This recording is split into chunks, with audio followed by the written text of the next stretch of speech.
네, 우리 옆 사람 한번 인사하겠습니다. 반갑습니다. 네, 새벽 아침이라 얼굴은 안 보셔도 돼요. 그냥 인사만 하세요.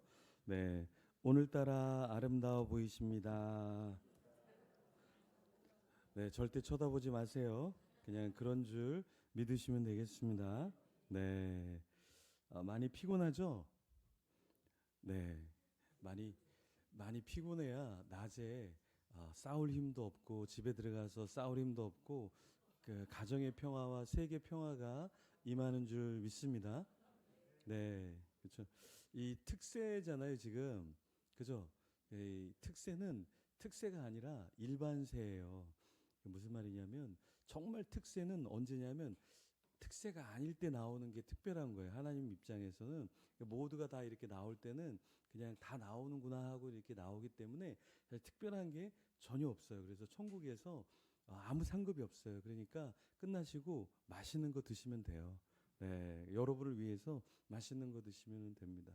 네, 오늘 그 말씀 이 5장 1절과 2절은 사실은 잘 설교를 저도 이렇게 자라오면서 들어본 적이 없는 것 같아요. 근데 저 안식 기간에 딱 이 1절과 2절 그리고 3절 말씀이 저한테 굉장히 많이 다가왔어요. 그래서 어, 그 안식을 갖는 그 기간 동안에 어디 가서 말씀을 전해달라 그러면 항상 이 마태복음 이 5장 1, 2, 3절을 이렇게 나눴던 적이 있습니다. 네. 그래서 이 말씀이 저한테 굉장히 특별한데 1절 말씀에 보면은 참 특이한 말씀이 있어요. 그러니까 어떤 말씀이냐면 예수님께서 이렇게 무리를 보고 뭔가 특별한 설명이 없는데 산에 올라가시거든요. 근데 이 사람들이 예수님을 이렇게 따라온 거예요. 근데 1절의 마지막에 뭐라고 적혀 있냐면 분명히 예수님께서 무리를 보시고 산에 올랐다고 했는데 이 1절의 마지막에 보니까 제자들이 나아온지라 이렇게 말씀이 기록되어 있는 거예요. 이게 너무 특이한 거예요. 잘 보세요. 제가 여기 있는데 말을 이렇게 설명을 안 하고 여러분에게 좀 따라오라고 이야기도 하지 않고 제가 여기 근처에 뭐 산이 뭐가 있는지 모르겠지만 뭐 산에 제가 이렇게 올라간다 그러면 여러분 중에서 저를 따라오실 분 한번 손 들어 보세요. 아무도 없잖아요. 여러분들 다 제정신인 분이에요. 그죠? 누가 따라오겠어요? 설명도 안 해주고 왜 가는지 제가 어디를 가는지도 설명을 안 하는데 누가 저를 따라오겠어요?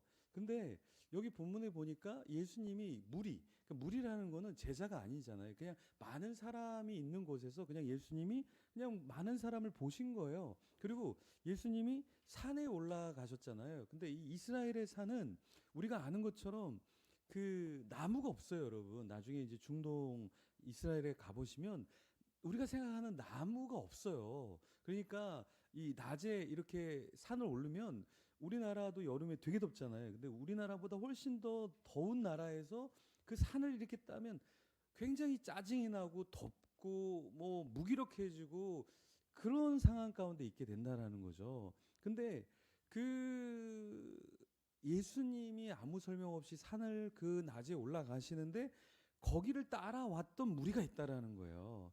그 무리가 누구냐 그랬을 때 성경은 제자들이 나온지라 이렇게 얘기했다라는 거예요. 그래서 이 무리와 제자의 특징은 뭐냐면 무리는 항상 보상이 있어야 돼. 보상이. 그러니까 내가 이거를 하면 나에게 뭐가 떨어지는가? 이걸 항상 생각하는 사람 무리의 특징이 바로 나에게 뭔가 있어야 돼. 유익한 게 있어야 돼. 유익한 게. 그리고 무리의 특징이 뭐냐면 설명이 정확하게 돼야 돼. 그러니까 내가 이해가 안 되면 이건 다 틀린 거예요. 무리는. 예수님이 그 기적을 이전에 행하지 않으셨을까요? 예수님 기적을 행하셨어요, 이미. 예수님은 이미 예수님이에요, 그 당시에. 그래서 수많은 사람들이 예수님을 따라서 나온 거죠. 근데 무리의 특징은 뭐냐면 기적을 보면서 놀라워하고 따라가긴 하지만 이해가 돼야지 예수님을 따라가는 사람들이 무리라는 거예요. 그죠? 그리고 예수님의 그 제자들과 달리 무리의 특징이 뭐냐면 땀을 흘리거나 눈물을 흘리거나 피를 흘리고 싶어 하지는 않는다라는 거예요. 이게 오늘날 우리 현대의 종교인의 모습과 딱 떨어지는 거예요. 요즘에 현대 종교인들은 어떤 사람들입니까?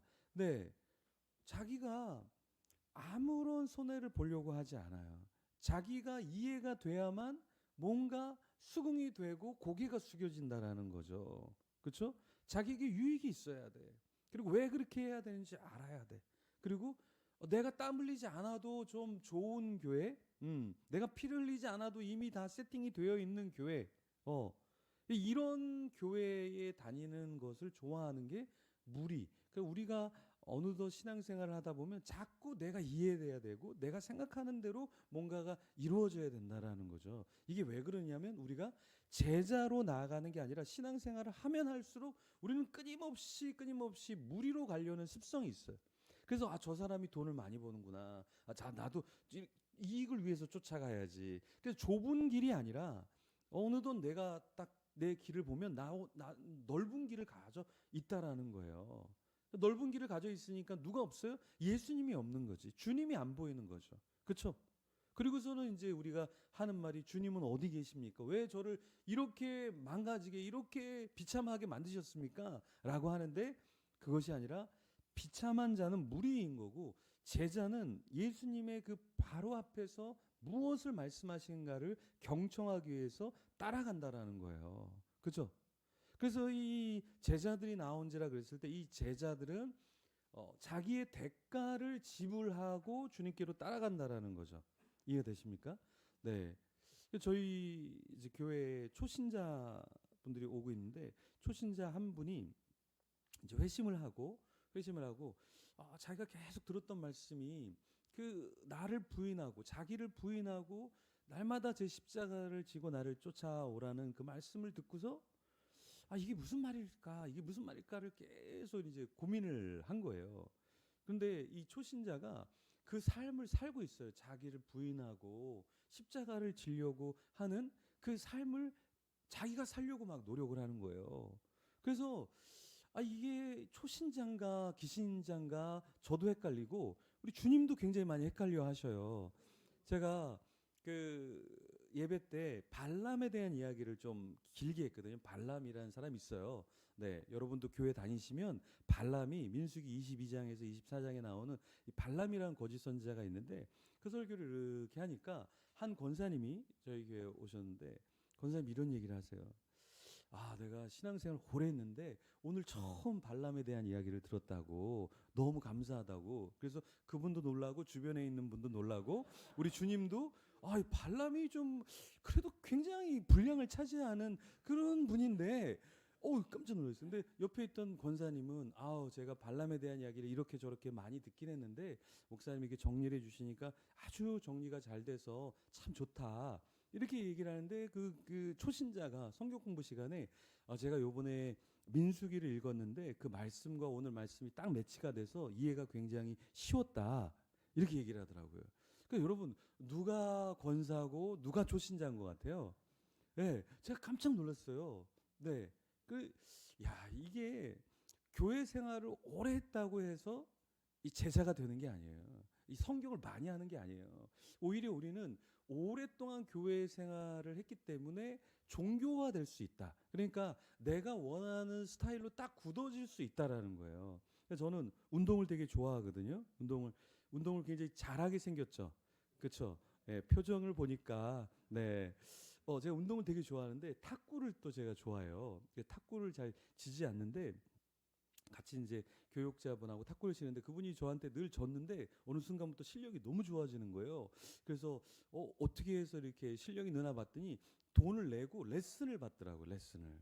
그 레슨을 받으니까 이게 실력이 보이는 거예요, 눈으로. 그래서 저는 뭔가를 돈을 내고 제가 배워본 적이 없는데 저도 이제 질 수는 없잖아요. 네, 그래서 제가 탁구장을 등록을 했어요. 저는 뭘 배울 때 제가 다 독학해서 하지 뭘 가서 이렇게 배우고 이런 걸 잘 못 해봤는데 이게 나도 가서 배워봐야겠다.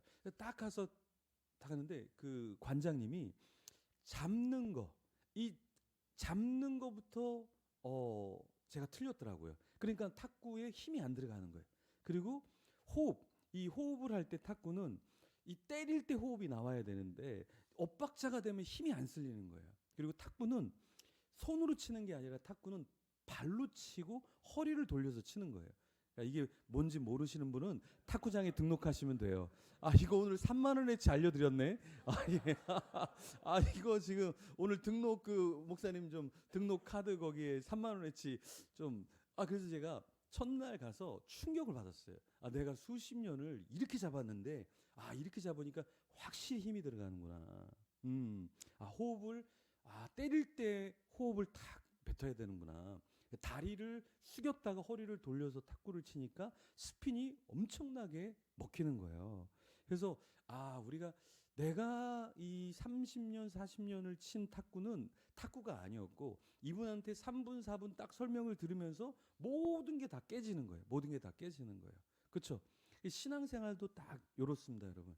여러분이 아무리 교회를 오래 다녀도 제대로 양육과 훈련과 어떠한 연구를 하지 않으면 내가 3, 40년, 50년을 해도 이게 말짱 도루묵이라는 거죠. 말짱 도루묵. 말짱 도루묵이라는 거예요. 무슨 말이냐? 우리가 하나님 앞에서 제자가 되기 위해서 내가 모든 것을 겸손한 마음으로 이해가 안 돼도 관장님이니까 관장님이 하라고 하니까 내가 여지껏 잡았던 그 자세를 고쳐 먹으면 나에게 있어서 내 건강도 좋아지고 실력도 좋아지는 건데 우리는 우리가 갖고 있는 아집이 있어요. 아집. 그래서 교회는 이래야 돼. 그리고 우리 자녀는 이래야 돼. 이 정도 우리는 좀 살아야 돼. 그러니까 이런 생각들이 우리 안에 꽉 자리를 잡고 있으니까 우리가 호흡을 할 때 호흡을 잘해야 되는데 호흡할 줄을 몰라. 그러니까 내가 호흡하고 말하고 내가 생각하는 모든 것들이 다 어떻게 되냐면 옆 사람들에게 다 상처가 되고 나에게도 상처가 되는 거예요. 근데 제자는 그렇지 않더라. 그래서 여러분 우리가 무술을 할 때 가장 그 위로 끝까지 올라간 무술은 어떤 무술이냐면 형체가 없는 거예요. 법칙이 없는 거예요. 그래서 이렇게 공격이 들어올 때 이거에 대한 어떤 전형적인 1, A1 이런 것이 아니라 그 수가 여러 가지라 거기에 맞게끔 그냥 가는 거. 이게 최고의 극에 달아있는 그 무술의 경지라는 거죠. 그럼 우리가 신앙의 경지에서 아주 성숙한 신앙의 경지라는 것은 무엇이냐면 우리의 모습이 아예 없어져야 되는 거예요. 우리의 틀이 아예 없어져야 되는 거예요. 그러니까 하나님이 원하시는 것이 이거라면 내가 생각이 이해가 안 되고 내가 좀 피곤하고 힘들고 눈물겨워도 그리고 내가 어렵고 마음에 있어서 부담이 와도 우리는 어떻게 되냐면 주님이 원하시면 내가 이렇게 가야지라는 것. 이게 제자도의 가장 기본적인 거라는 거예요. 근데 이게 우리가 안 되니까 어떤 일이 있냐면 가정이 깨져 있는 거예요. 저도 이제 상담을 하다 보면 이게 우리가 제자가 아니다 보니까 제자인 척 하다 보니까 이 가정의 문제가 계속 심각해지고 있다라는 거죠. 그렇죠? 그래서 제가 어제도 우리 교회 청년 중에 한 명을 이제 방을 구해주는 거를 제가 이렇게 같이 다니고 이렇게 연락하고 했는데 이 친구가 이제 20대 중반인데 부모님에게 가장 많은 상처를 받은 거예요. 가장 많은 상처. 근데 이 부모님은 교회에 아주 열성적인 분이에요. 열성적인 분인데 집에서 이 자녀를 자기가 생각하는 대로 모두 다 하기를 원했던 거예요. 근데 이 착한 딸이 그 엄마가 그렇게 얘기하니까 또 안 그러면 계속해서 자기를 고난주간에 십자가에 매달려고 하니까 이거 안 했다가는 내가 요번에는 거꾸로 십자가에 달릴 수도 있겠다. 그래서 참고 엄마가 원하는 대로 인생을 산 거예요. 근데 엄마가 원하는 것이 가장 우리가 생각할 때는 좋은 것 같지만 이 딸에게는 때로는 내가 정말 원하지 않는 것도 있는데 그래서 요번에 그 1월 1일 날 집에서 이제 음식을 먹는데 한 주 전부터 얘기한 거예요. 엄마 나는 그거를 정말 싫어해. 근데 한 주 전에도 얘기하고 진짜 싫어하는데 엄마가 내가 이렇게 정성껏 했는데 너가 안 먹으면 어떻게 하겠니? 그러면서 계속 먹이려고 했던 거죠. 그런데 이게 결국에는 여지껏 참아왔던 게 그냥 팡 터져버린 거예요. 그래서 엄마가 중학교 때, 고등학교 때, 엄마가 내가 대학생 때 그 자기에게 했던 모진 말들과 자기에게 요구했던 모든 것들이 자기가 감당할 수 없는 게 그냥 터져버린 거예요. 음. 근데 이게 이 가정에만 있는 일이 아니라 우리 가정에도 충분히 있을 수 있다라는 거예요. 그러니까 내가 생각하는 대로 내 자녀를 만들려고 하고 내가 생각하는 대로 우리 옆에 있는 사람들을 만들려고 하는 거 이 자체가 우리에게 있어서는 굉장히 무리의 모습을 보이고 있다라는 거예요. 그런데 이제는 세상도 어떤 전형적인 인간, 전형적인 스타일로 일하는 것을 고수하고 있지 않다라는 거예요. 이미 세상이 굉장히 성경적이야.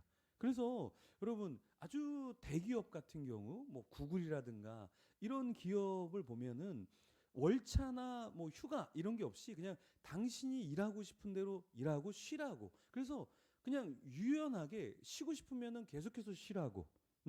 근데 이제 못 쉬죠. 그렇게 하면 진짜 평생 쉬어야 되는 상황이 벌어질 수 있으니까. 근데 여기는 휴가비나 어떠한 그 업무차 나가는 그런 비용들이 제한이 없다라는 거예요. 근데 오히려 일하는 사람들이 알아서 쓸 만큼만 쓰고 호텔을 묵더라도 정말 그냥 어느 정도 수준에서 그냥 호텔을 머물고 회사에 요청을 한다라는 거예요. 그러니까 우리가 생각할 때는 이거를 풀어주면 한없이 풀어주면 막 100만 원짜리, 200만 원짜리, 300만 원짜리 호텔을 잘 것 같은데 이게 보고를 하고 서로 다 보는 눈이 있기 때문에 그렇게까지는 하지 않는다는 거예요. 근데 이 회사의 장점이 뭐냐라고 봤을 때 어떤 걸 전형적으로 10만 원짜리 어떻게 차비는 2만 원 이렇게 정하지 않는다라는 거예요. 이미 세상의 기업도 성경에서 말하는 것처럼 그 한 사람이 최대한 일할 수 있는 모든 것들을 다 배려해서 너가 결정해. 그리고 우리가 요즘에 예전에는 대량으로 다 찍어냈잖아요. 그죠? 요즘에는 커피숍 한번 가보십시오. 옛날에는 아메리카노, 아메리카노, 아메리카노, 아메리카노 아니야? 너 뭐야? 이런 분위기였잖아요. 지금은 뭐예요? 아메리카노에 또 라떼에 뭐를 또 곡물을 넣고 어떤 곡물은 빼고 60명이 시키면 60가지의 음료가 배달이 되고 주문이 들어가는 그 시대에 살고 있잖아요. 이미 세상이 이제는 한 명 한 명을 다 존중해줘서 음료수 하나도 내가 원하는 걸 마시고 제각기 다 다르잖아요. 그렇죠? 그걸 다 맞춰주잖아요. 그럼 우리가 제자의 삶을 사는 우리가 내가 자녀가 있고 배우자가 있고 나의 주변에 사람들이 있다면 이제는 내 생각을 내려놔야 된다라는 거예요. 그래서 무리는 항상 자기가 기준이에요. 그렇지만 제자는 내가 기준이 아니라 주님이 기준이기 때문에 주님이 말씀하시는 대로 가는 거예요. 그래서 때로 여러분에게 주님이 긍휼의 마음을 주셔요. 야, 너 쟤를 위해서 좀 기도해야 되지 않겠니? 너 쟤를 위해서 좀 물질을 써야 되지 않겠니? 쟤를 위해서 네가 여행을 좀 시켜줘야 되지 않겠니? 쟤를 위해서 네가 좀 가서 그냥 아무 말 없이 가만히 있어만 줘도 좋지 않을까? 이런 감동들이 우리에게 올 때 제자는 주님, 저는 그 이유를 잘 모르지만 제가 한번 해보겠습니다. 여기에서 놀라운 하나님의 역사가 마구마구 일어나는 거예요. 제가 최근에 이제 책을 두 분이 한 권씩 책을 썼는데 제가 이제 책을 한번 써보라고 해서 출판사랑 잘 연결이 돼서 책을 썼어요. 그래서 책을 이제 낸 한 분이 있는데 여자 목사님인데 책을 저는 그냥 쉽게 책을 한번 써보세요 목사님. 그리고 출판사도 책을 저분이 내면 좋겠다. 그래서 그냥 이렇게 잘 성사가 된지 알았는데 그분의 간증을 나중에 최근에 들은 내용이 뭐냐면 자기가 이 책을 쓰려고 한 4개월 동안 이렇게 기도를 하고 있었대요. 근데 4개월 동안 아무런 조짐도 없고 아무런 움직임이 없어서 나는 안 되는가 보다. 기도하고 있는데 저한테 전화가 왔다라는 거예요. 그러더니 저기 출판사가 있는데 목사님 책을 한번 출간하면 좋겠다고 서로 한번 어떻게 해보면 좋겠지 않냐. 근데 딱 그때가 4개월째 기도하는데 하나님이 사인을 주시고 책을 출간하게 돼서 자기는 이게 꿈인지 생신지 믿겨지지가 않는다라는 거예요.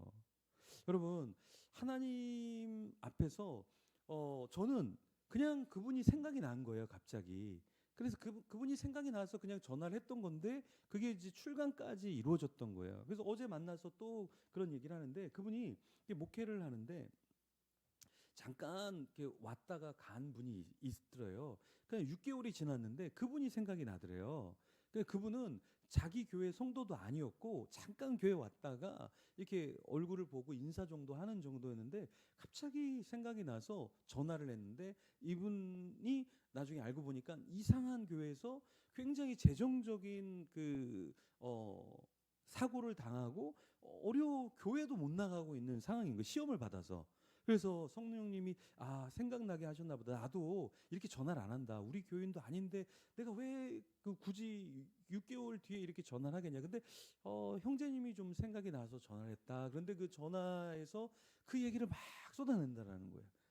좋은 교회인지 알았는데 자기가 청년인데 그 재정적인 사기를 당한 거예요. 그것도 목회자에게. 그래서 상처를 너무 많이 받았는데 그런 상황이 있었다는 거예요.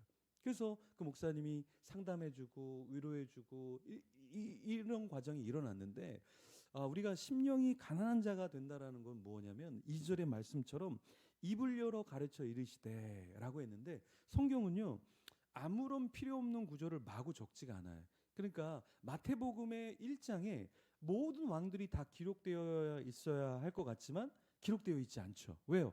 심지어 이스라엘의 왕일지라도 성경에서 중요하지 않으면 기록을 안 해요. 그런데 이 2절의 말씀에 입을 열어 가르쳐 이르시되라는 평범한 구절이지만 이게 왜 여기에 적혀 있을까? 우리가 신앙생활하면서 신앙생활한다는 건 금방 제가 말씀드린 것처럼 주님이 나에게 입을 열어서 말씀하시는 음성을 듣는 자가 복된 자이고 그것이 필요하다는 거예요. 그래서 여러분들이 이 특세 기간을 보내면서 다른 말씀 말고 나에게 주님께서 어떤 걸 도전하시는가, 나에게 어떤 은혜를 주시는가를 여러분들은 기록을 해야 돼요. 기록을 해야 돼. 기록. 그래서 신앙생활을 여러분이 잘하고 있다라는 말은 뭐냐면 주님이 나에게 계속해서 해주시는 부담감의 말씀들이 나에게 있는가 없는가, 이걸 여러분들이 캐치하면서 사는가 안 사는가, 그것이 이 땅에서의 신앙적인 열매를 맺게 되는 것이고 하나님의 놀라운 축복을 받게 되는 거예요. 그래서 여러분들이 하나님께 기도 제목을 올려드리지만 때로는 하나님이 나에게 뭐라고 말씀하시는가, 그것을 듣는 그 역사, 그거를 경험하는 자가 이 땅에서 주님과 동고동락하면서 기쁨을 맛보게 된다라는 거예요. 그러니까 우리가 때로는 기도 제목도 하나님이 우리에게 감동을 주셔서 내가 저 사람을 위해서 기도해야 되겠다, 내가 이걸 위해서 기도해야 되겠다, 그럴 수 있겠죠. 그렇죠? 그래서 여러분들이 하나님이 나에게 주시는 말씀들을 기록해야 돼. 하나님이 주시는 감동들을 여러분이 기록해야 돼. 하나님이 이 마음을 주시는구나. 지금 상황에서는 1도 나에게 이루어질 수 없는 일인데 이거 하나님이 하시면은 할 수 있겠구나. 하나님이 나에게 이런 감동을 주시는가? 기록해보고 선지자가 진짜인지 아닌지는 뭘로 안다? 열매로 안다. 그죠? 열매로 알죠. 이게 하나님이 진짜 나에게 주신 것인가 아닌가는 여러분이 1년 뒤에, 5년 뒤에, 10년 뒤에 어떤 하나님의 역사가 진짜 나에게 말씀하신 게, 나에게 감동을 주시는 게 맞는 거구나. 이 음성과 결과를 여러분의 인생에서 볼 수 있어야 한다라는 거예요. 그래서 저는 이제 교수를 하려고 유학 가서 저는 이제 언어만 공부를 했다고 말씀을 드렸죠. 그래서 시리아어, 아람어, 히브리어, 헬라어 해서 전 성경의 고대 사본을 볼 수 있도록 언어만 제가 20대, 30대 공부를 했어요. 근데 하나님이 갑자기 한국에 들어오는 사인을 주셔서 모든 과정들을 다 내려놓고 한국에 그냥 아내랑 같이 아무것도 없이 그냥 이민 가방 갖고 한국에 들어왔어요. 그리고 나서 이제 건강한 교회에서 사역을 하려고 하다 보니까 3월 달에 갑자기 들어오니까 모든 사역지가 없어서 지방에 내려가서 부흥을 하고 사역을 하고 책을 쓰게 되고 강의를 하게 되고, 그래서 처음에 하나님께서 주신 사인에는 아무것도 없었어요. 그림이 아무것도 없었어요. 그래서 좋은 공부할 수 있는 환경과 여러 가지 경제적인 좋은 혜택들을 다 내려놓고 한국에 들어왔던 거거든요. 보장된 게 아무것도 없었어요. 근데 한 5년, 10년 지나니까 한국에서 가장 부흥하는 공동체를 경험하게 하셨고 여러 가지 사람들, 여러 부류의 사람들을 만나게 하셨고, 최근에 제가 이렇게 기도 수첩을 이렇게 보는데 2023년 3월 21일 요 기도 수첩에 딱 보니까 제가 그 연합의 어떤 예배의 센터를 주세요, 이런 기도 제목이 있더라고요. 그거는 이루어질 수 없는, 개척교회 목회자가 뭐 개척해서 예배 드릴 곳도 변변치 않은데 무슨 뭐 센터를 생각을 해요. 그런데 갑자기 일이 진척이 되면서 저희가 교회를 찾으려고 한 4개월, 길게는 6개월 동안 계속 이렇게 알아보니까 교회는 안 된다, 교회는 안 된다. 그래서 그 교회 다니는 장로님 건물인데 장로님인데 교회는 안 된대요. 그 썩을 장로님이 너무 크게 말했나요? 예. 아주 존귀한 장로님이 안 된대요, 교회는. 어떤 건물은 권사님 건물인데 교회는 안 된대요. 그래서 근데 어떤 데는 불교 신자인데 교회는 된대요. 난 불교 신자가 더 믿음 입슴. 깜짝 놀랐어요. 믿는 사람도 교회를 싫어하는구나. 그래서 어렵게 저희가 이제 예배 초소를 지하로 이제 얻게 됐거든요. 지하를 얻게 됐는데 한 10일 정도 되는데 어떻게 시차례, 노회, 그래서 어떤 교회랑 연결이 되면서 바로 10일 만에 지상으로 교회를 얻을 수 있도록 그 교회가 이제 도움을 주겠다 해서, 바이셈은 도움을 안 줬지만 그 교회는 도움을 줘서 저희가 지상으로 순간적으로 지상으로 그냥 옮기게 됐어요. 근데 그 일이 너무나 급박하게 그냥 하루 만에 그쪽 교회에서 좀 밥을 좀 먹으러 오래요. 그래서 그럼 제가 혼자 가겠다 그러니까 사모님하고 자녀들하고 같이 오래요. 그래서 밥 먹을 거면 제가 돼지처럼 혼자 잘 먹을 수 있는데, 아니 가족들하고 다 오라 그러니까 또 뭐 오라 그러니까 가족들이 갔죠. 그래서 장로님들이, 큰 교회라 장로님들이 많이 계신데 같이 이렇게 식사를 하면서 제가 어떤 사역을 했는지 이야기를 나눴는데 그 식사를 한 다음에 이제 장로님들하고 담임 목사님이 이제 예배, 주일날 저녁 예배 들어가기 전에 장로님들을 잠깐 만난 거예요. 만났는데 장로님들이 목사님 이 교회를 좀 도와야 될 것 같습니다. 그럼 뭐 담임 목사님이 아무리 큰 교회라도 이게 급박하게 뭔가를 지원한다는 건 쉬운 일이 아니잖아요. 뭐 절차가 있어야 될 거 아니에요. 뭐 지원서를 받는다던가 뭐 심사를 한다던가 아니면 조금 같이 목회를 좀 같이 하면서 뭘 이렇게 알아야 되는데 그래서 아닌 것 같다 그러니까 장로님들이 목사님 그렇게 생각하시면 안 됩니다. 막 그러면서 강권을 하더래요. 그래서 이제 예배 들어가기 전에 저를 잠깐 만나서 이야기를 몇 마디 나누고 목사님이 올라가셨어요. 올라가서 이제 저도 예배를 드리니까 제가 보통 앞에 예배를 드리는데 갑자기 수석 목사님이 전화를 하시는 거예요. 그래서 어디 앉아 있냐 그래서 앞쪽에 앉아 있다. 그러니까 잠깐 나오라고. 그래서 나오니까 담임 목사님이 협력교회로 해서 우리가 조금 더 지원할 수 있는 방안이 있지 않겠느냐. 목사님 어떻게 생각하냐고. 좋죠라고 하니까 이제 수석 목사님이 사인을 이제 담임 목사님한테 주겠다 하고 이제 사인을 딱 주니까 담임 목사님이 설교를 하는데 아주 구수하게 자기가 목욕탕 갔던 이야기, 뭔 얘기, 재밌는 얘기를 막 하시는 거예요.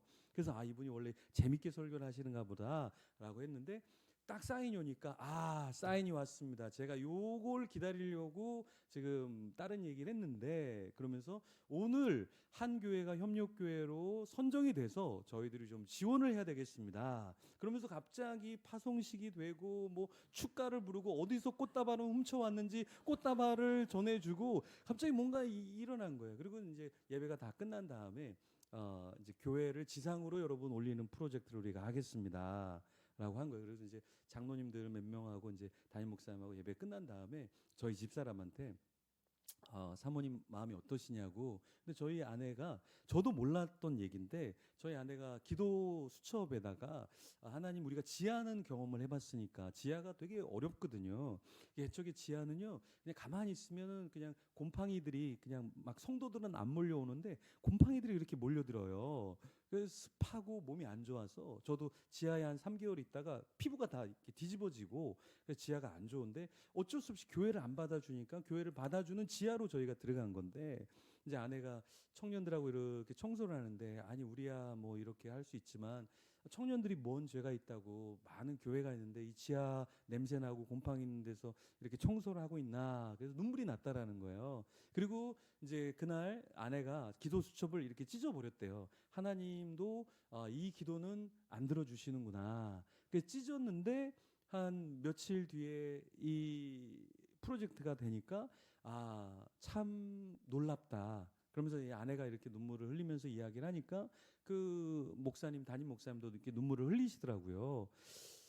저는 진짜 몰랐어요. 아내가 하나님 앞에 어떤 기도를 드렸는지 전혀 몰랐는데, 그거를 들으시는 하나님이라는 것을 우리가 경험하고 고백해 하신 거죠. 저는 이렇게 생각해요. 우리가 지하로 갔기 때문에 지상으로 갈 수 있었다. 우리 인생은 그런 거예요. 우리 인생은 하나님, 나에게 왜 이 질병을, 나에게 왜 이러한 재정적인 어려움을, 나에게 왜 이런 관계 어려움을, 나에게 왜 이런 배우자를, 나에게 왜 이런 인생을. 그렇지만 우리가 지하로 내려갈 때 지상의 프로젝트가 거기서부터 시작이 되는 거예요. 그렇죠? 그래서 키에르케고르라는 실존주의 신학자, 철학자는 뭐라고 얘기했냐면, 우리가 끝까지 내려갈 때, 죽음으로 끝까지 내려갈 때 다시 살 소망이 하나님 앞에서 생기게 된다라는 거예요. 우리가 언제 하나님을 잡습니까? 우리가 아플 때 하나님을 잡아요. 우리가 실패했을 때 하나님을 잡아요. 내가 능력이 없구나, 나는 한 터럭도 내 머리를 희게 검게 할 수 없고 나를 낫게 할 수 없구나, 이거를 여러분 고백할 때 하나님 앞에서 우리가 진짜 하나님을 만나게 되는 거예요. 70대신 한 분이 자산가인데, 돈을 엄청나게 번 자산가인데, 그분이 그렇게 젊을 때 나이가 70인데도 미니스커트 입고 다닐 정도로 아주 건강했던 분인데 췌장암을 앓게 됐어요. 췌장암을 앓고 이제 죽는 줄 알고, 5년 전에 췌장암을 앓고 죽는 줄 알고 췌장을 뗐는데 이제 다른 데 전이가 되고, 그래서 이제 집을 다 정리하고 자기의 모든 자산을 다 정리해서 가족들한테 다 나눠준 거예요. 근데 이분이 2년이 됐는데도 죽질 않는 거예요. 그래서 내가 아직 죽지 않는구나. 그래서 다시 비즈니스를 시작했는데, 최근에 저희가 전도 초청 예배를 드렸는데 그분이 온 거예요. 근데 이분이 이제 사업도 하지만 자기 마인드가 되게 뚜렷한 분이에요. 그래서 제가 준비가 된 다음에 교회를 가겠습니다. 그러면서 자기를 전도하려고 했던 많은 사람에게, 왜냐하면 이분은 한 번 나오면 쭉 나와야 되는 그런 자기만의 곤조가 있는 사람이라, 이게 쉽게 나왔다가 안 나오는 거는 자기 성향상 이게 맞지가 않는 거예요. 그래서 처음에도 오긴 왔지만 자기가 어떻게 할지 자기도 잘 모르겠다. 그런데 이분이 첫날 와서 은혜를 받고 두 번째 날 또 두 번째 주에 오고 지금 계속 나오고 토요일마다 성경 공부를 하고 있어요. 근데 이분이 몇 주 전에 이런 얘기를 하세요. 너무 늦게 왔다. 너무 늦게 왔다. 내 70을 돌아서 너무 늦게 왔다. 조금만 더 일찍 왔으면 내가 많은 것들을 교회를 위해서 하고 내 인생에 후회하지 않을 텐데, 내 죽음의 그 문턱에서 주님께 너무 늦게 왔다, 이 얘기를 하시더라고요. 근데 그 건너편에 있는 권사님이 그런 얘기를 하셨어요. 언니는 늦게 온 게 아니라 익어서 온 거야. 익어서 온 거야. 사람들은 교회를 나와도 이게 교회인지 은혜인지 그걸 잘 몰라. 근데 언니는 그걸 알잖아. 언니는 익어서 온 것이지 늦게 온 게 아니야. 근데 그분의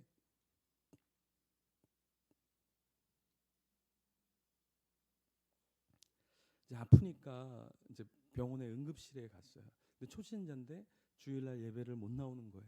근데 초신자의 마음에 그 예배를 향한 강한 마음이 있는 거예요. 내가 교회를 가야 되는데 의사한테 나 좀 퇴원시켜줘라. 나 좀 교회 가야 된다. 나 좀 교회 가야 된다.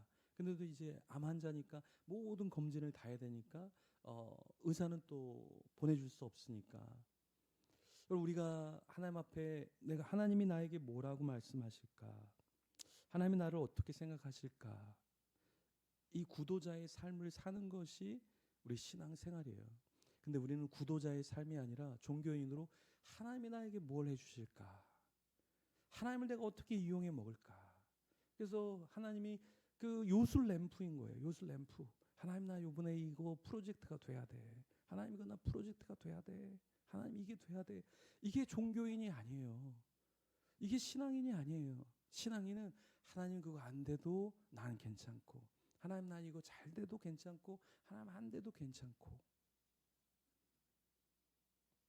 신앙은 내가 물질을 많이 가져서 물질을 많이 올려드리는 게 신앙이 아니라, 주님이 나에게 뭘 가르치시는가, 뭘 말씀하시는가. 그래서 수많은 돈을 하나님께 이웃에게 주는 것이 신앙인의 삶이 아니라, 아주 작은 1,000원이랄지라도, 아주 작은 10,000원일지라도 하나님이 나에게 감동을 주시네. 하나님이 나에게 감동을 주시네. 그래서 그 감동을 하나님과 나눌 때, 그 이웃과 나눌 때 하나님이 우리도 만져주시고 그 영혼도 만져주시고 하게 된다라는 거예요.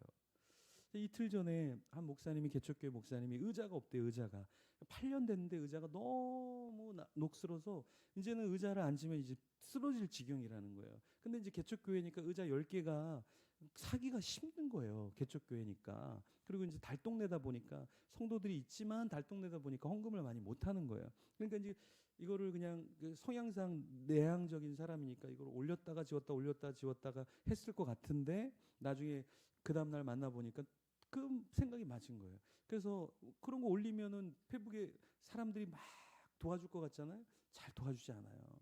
그래서 제가 밤늦게 내일 우리 교회에 의자가 좀 있으니까 가지러 와라. 그래서 목사님 그러면 이제 차를 좀 어떻게 가져가야 되냐? 괜찮다. 우리 교회 차도 있으니까 그냥 와서 밥 먹고 의자 가져가라. 됐죠. 그리고 나서 아내한테, 여보 저기 의자 10개가 필요하다 그러는데 일단은 주소를 아니까 주소 이름만 대면 주소 다 나오잖아요, 교회에. 그래서 그 교회에다가 의자 10개 새 거 좀 보내라. 그래서 밤에 이제 의자를 보내고 이제 그분이 왔어요. 그런데 목사님 의자 가져와야 되는데, 가지러 가야 되는데 이제 뭐 이렇게 왔어요. 그래서 의자는 이미 보냈고 밥 먹고 가라고 오라고 한 거라고. 그러면서 이분이 이런 얘기를 하세요. 자기 개척하고 10년이 됐는데 처음 받아본대요. 처음 받아본대. 자기가 이렇게 열심히 목회하고 뭐 외부 활동도 하니까 어르신들도 자기가 목회를 크게 하는 줄 알고 또 잘하는 줄 알고 뭘 도와달라는 이야기는 목사님 많이 들어봤지만 내가 도움을 받아본 적은 없다. 그런 얘기를 하더라고요. 우리가 겉으로 볼 때는 사역도 잘하고 외부 사역도 잘하고 하니까 괜찮을 것 같은데, 그 이야기를 들어보니까 어렸을 때 개척해서 남에게 도움을 받아본 적이 없다라는 이야기를 듣는데 짠하더라고요. 우리가 하나님 앞에 감동 주실 때, 그 감동을 외면하는 게 아니라 그 상황과 내 계산과 상관없이, 오히려 여러분 우리는 이렇게 목회자들도 우리는 때로는 위로가 필요하고, 목회자도 때로는 격려가 필요하고, 목회자도 때로는 사랑이 필요한 거예요. 그랬을 때 여러분이 그냥 한마디 목사님 사랑합니다, 목사님 감사합니다, 설교 끝난 다음에 은혜 받았습니다, 이렇게 하는 것이 무엇이냐? 그것이 하나님이 나에게 가르쳐 주신 마음, 그걸 갖고 전하게 된다라는 거예요.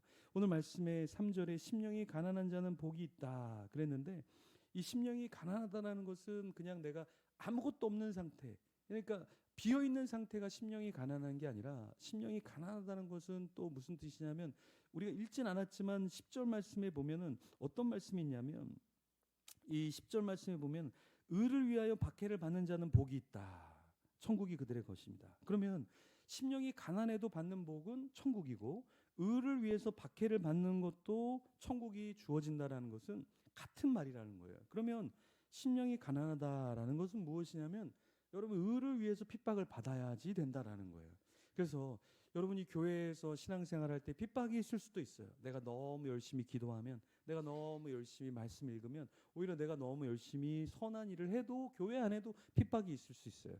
교회 밖에도 여러분 핍박이 있을 수 있어요. 너는 그렇게 부정을 저지르지 않느냐, 오히려 부정을 저지르지 않는데 왜 너만 그러냐, 그래서 오히려 우리가 핍박을 받을 수가 있다. 너는 왜 이렇게 성실하니? 넌 왜 이렇게 사람들을 잘 이해하려, 왜 너만 잘난 척하는 거야? 라고 해서 의를 위해서 박해를 받는 것, 그것이 무엇인가? 그것이 바로 심령이 가난한, 우리가 생각할 때 심령이 가난하면 힘이 없고 아무것도 가진 게 없고 무능하고 가만히 있으면 심령이 가난할 것 같지만, 이 심령이 가난하다는 것은 무엇이냐면, 심령이 가난한 건 의를 위해서 핍박을 받을 줄 알고 그 핍박의 자리를 외면하지 않는 거예요. 그래서 여러분들이 공부하러 가던, 여러분이 직장에 가던, 여러분들이 의를 위해서 사랑을 하고 의를 위해서 바른 말을 하고 그걸 놓고 기도하는 것, 그것이 하나님의 나라를 일궈 간다라는 거예요. 왜 우리 기독교가 개독교다, 기독교인들 나쁘다, 왜 그럴까요? 우리가 이 의를 위해서 박해를 받는 것이 아니라 나의 이익을 위해서 나의 것을 챙기기 시작하기 때문에 교회가 지탄을 받게 된 거예요. 예전에는 교회가 들어온다 그러면 뭔가 좋기 때문에 교회 좋은 곳이지 하고 이렇게까지 반대를 하지 않았는데, 이제는 교회라는 집단이 굉장히 이기적인 집단이 돼버리고 세상 사람들이 볼 때 지역을 돌보지 않는 그런 교회, 공교회성을 잃어버린 교회가 되어버렸기 때문에 세상이 봐도 천덕꾸러기가 되어버린 것이죠. 왜 그럴까요? 우리가 우리 주변에 눈이 왔을 때 우리 주변을 눈 청소를 하고 우리 주변에 있는 사람들을 돌보지 않기 때문에 교회가 교회 역할을 하지 않으니까, 심령이 가난하지 않으니까 오히려 외면을 당하게 된다라는 것입니다. 마지막으로 심령이 가난하다라는 말은 무엇이냐면 우리 마음속에 미워하는 마음을 버리는 거예요. 미워하는 마음. 우리가 읽진 않았지만 눈은 눈으로 이는 이로 갚으라 하였다는 것을 너희가 들었으나 38절에 이런 말씀이 있어요. 근데 이 마음을 우리가 버려야 된다. 탈무드는 이렇게 말해요. 당신이 남에게 복수하고 나면 잠깐 좋은 심정이 될지 모르지만 당신이 남을 용서하고 나면 영원히 기쁜 심정이 될 것이다. 베이컨이라는 사람이 이런 얘기를 했어요. 복수할 때 인간은 그 원수와 같은 수준이 된다. 그러나 용서할 때 그는 그 원수보다 위에 있다. 용서, 그것은 가장 좋은 복수의 방법이에요. 그래서 우리는 용서해야 돼요. 오히려 그 사람이 창피하고 그 사람이 오히려 내가 부족했구나를 깨우쳐 주는 것. 그래서 우리가 미움의 감옥에서 나와야 한다라는 거예요. 사람은 독을 품고 있으면 나를 다 죽여버려요. 그래서 독을 빼야 돼. 독을 빼야 돼. 그렇죠? 네, 어느덧 내 안에 미워하는 마음, 상처의 마음, 어떠한 억울한 마음, 소외된 마음, 우울한 마음, 중독의 마음, 이런 것들이 우리 안에 가득 차면 그것이 감옥이고 우리를 찌르고 우리를 죽인다라는 거예요. 그래서 제가 농담으로 얘기했지만 농담이 아닌 게, 여러분들 특세 나오면 어때요? 하루 종일 피곤해요. 하루 종일. 그죠? 낮에 누가 이렇게 욕을 해도 옛날에는 12가지 욕을 섞어서 새로운 욕을 만들어서 퍼붓고 싶은데, 저리 가라 비루한 자여, 저리 가 비루한 자여, 욕할 힘도 없다, 욕할 힘도 없다. 하미길 목사님이 새벽부터 깨워서 특세를 하고 죽을 징역이다, 이게 지옥인지 천국인지 잘 모르겠다, 어서 가서 자고 싶다, 비루한 인생아 저리 가라. 이거 뭐예요? 복수할 힘도 없어요. 복수할 힘도. 왜? 선을 향해서 에너지를 쓰면 악을 향한 에너지가 없는 거예요. 그래서 우리가 선을 향해서 전력으로 갈 때 나의 미운 마음이 없는 거예요. 사랑의 마음만 있는 거예요. 사랑의 마음만 있는 거예요. 왜요? 그 에너지를 다 쓰기 때문에. 사람은 에너지를 쓰지 않으면 엉뚱한 데 에너지를 써요. 그래서 우리 젊은이들 있죠. 젊은이들이 왜 타락하고 왜 게을러집니까? 엉뚱한 데 에너지를 쓰니까 게으르고 타락하게 되는 거예요. 나이가 들면 들수록 내 생명이 여기밖에 없구나, 이걸 알아요. 이걸 알아. 그래서 시간을 잘 써요. 왜? 나의 남아진 시간이 이거밖에 없기 때문에 시간을 잘 쓴단 말이에요. 근데 나에게 영원한 시간이 있을 것 같은 젊을 때는 그렇게 시간을 쓸 수가 없어요. 하나님 앞에서 여러분이 특세 잘 드리고 계셔요. 근데 진짜 이게 특별한 특세가 되려면 일찍 오셔서 여러분이 기도하시고 또 남아서 기도하시고 또 주변에 그 죄인들 많잖아요. 그 죄인들, 그쵸? 죄인들하고 같이 초청해서 예배를 드리면서 우리가 하나님 말씀을 들어야지, 우리가 하나님의 음성을 들어야지. 사람은 듣는 게 없으면 나가는 게 없어요. 하나님의 말씀이 들려지지 않으면 다 내 말이야, 다 내 말, 다 내 생각, 다 욕심이야, 다 욕심. 그것들이 다 없어질 때 내가 평화롭고 우리의 가정이 평화롭고 우리 교회 공동체가 천국이 되는 거예요. 천국이 될 때 믿지 않는 사람이 오던 믿는 사람이 오던 이 교회는 달라, 이 교회는 심령이 가난한 사람들이 모인 것 같아, 이 교회는 진짜 예배자들이야, 종교인이 아니라 예배자야, 예배자야, 예배자야, 이 음성을 듣고 하나님께 영광을 돌리고 여러분의 삶에 충만한 이 땅에서의 하나님의 축복이 임하기를 간절히 축원합니다.